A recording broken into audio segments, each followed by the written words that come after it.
తల్లిదండ్రులు నిర్లక్ష్యం చేస్తే శాపం ఎవరికి? మనకే కదా, మీకే.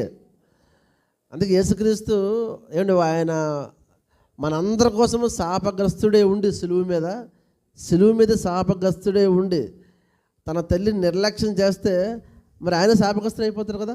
మరలా ఆయన సిలువ వేసిన ఉపయోగం, మన కోసం చనిపోయిన ఉపయోగం ఉండదని తెలిసి ఆయనకు తెలిసే తన కోసం వచ్చిన తల్లి ఆమెను నిర్లక్ష్యం చేయకూడదని తన శిష్యుడికి అప్పగించాడు. అందుకే బైబిల్ ఏమని రాయబడింది? లోకాసువార్తలో ఆయన బైబిల్ అంతటిని వాక్యాన్ని నెరవేర్చినవాడు యేసుక్రీస్తు.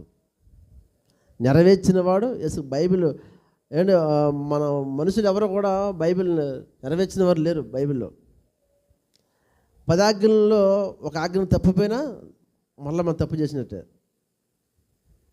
అందుకే యేసుక్రీస్తు 10 ఆజ్ఞల్లో బైబిల్లో ఉన్న ఆజ్ఞలన్నీ నెరవేర్చింది యేసుప్రభు. పరిపూర్ణ